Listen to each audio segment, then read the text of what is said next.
जय हिंद, जय श्री राम। सबसे पहले पूरी दुनिया के अंदर जहां भी युद्ध चल रहा है ना, मैं उस युद्ध के पूर्ण रूप से खिलाफ हूँ। चाहे वो रूस और यूक्रेन का युद्ध हो, चाहे वो इजराइल और फिलिस्तीन का युद्ध हो। जो लोग हमास के आतंकवादियों को भारतीय क्रांतिकारियों से जिनकी तुलना कर रहे हैं ना, कि भारत के क्रांतिकारियों की तरफ वो भी अपने देश के क्रांतिकारी है, फ्रीडम फाइटर है, तो मैं उन्हें बता देना चाहता हूँ 200 साल तक अंग्रेजों के अत्याचार सहने के बाद और कम से कम 1000 से 800 साल तक मुगलों का अत्याचार सहने के बाद भी हमारे किसी भी क्रांतिकारी ने कभी भी किसी बच्चे का कत्ल नहीं किया, किसी बच्चे को गोली नहीं मारी, किसी बच्चे का गला नहीं काटा, किसी भी महिला के साथ अत्याचार या बलात्कार नहीं किया।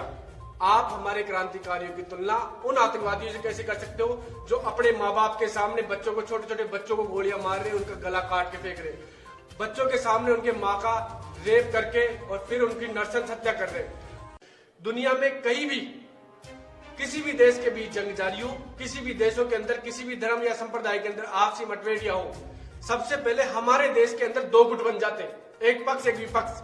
सबकी अपनी अपनी राजनीतिक विचारधारा होती है। मैं आपकी राजनीतिक विचारधारा का सम्मान करता हूं, लेकिन जब बात राष्ट्र की आए तो राष्ट्र सर्वोपरि था, है और रहेगा। राष्ट्र से बढ़कर ना कभी कोई था ना कभी कोई होगा। हमारे लिए हम सबसे पहले भारत के वासी हैं, भारत के बासिंदे हैं, हम भारतीय हैं। हमारी जाति, धर्म, मजहब सब भारत के बाद आता है, ना कि भारत से पहले। जो हमारे राष्ट्र के साथ खड़ा होगा हम उसके साथ खड़े होंगे। ना कभी किसी गलत का साथ दिया, ना ही कभी आगे भविष्य के अंदर भारत कभी भी किसी गलत का साथ देगा। भारत के प्रधानमंत्री एक छोटा सा ट्वीट क्या कर देते, विपक्ष पूरा का पूरा हमास के आतंकवादियों के साथ हो जाता है। हमास के आतंकवादियों को आप फ्रीडम फाइटर्स नहीं कह सकते। अगर वो फ्रीडम फाइटर्स थे तो उनका मुकाबला इजराइल की सेना में, इजराइल के प्रशासन के साथ होना चाहिए था, ना कि इजराइल के आम नागरिकों के साथ, ना बच्चों, ना औरतों, ना बुजुर्गों के साथ। हम हमारे फ्रीडम फाइटर्स से कभी भी हमास के आतंकवादियों या दुनिया के किसी भी आतंकवादी संगठन से कभी तुलना नहीं कर सकते।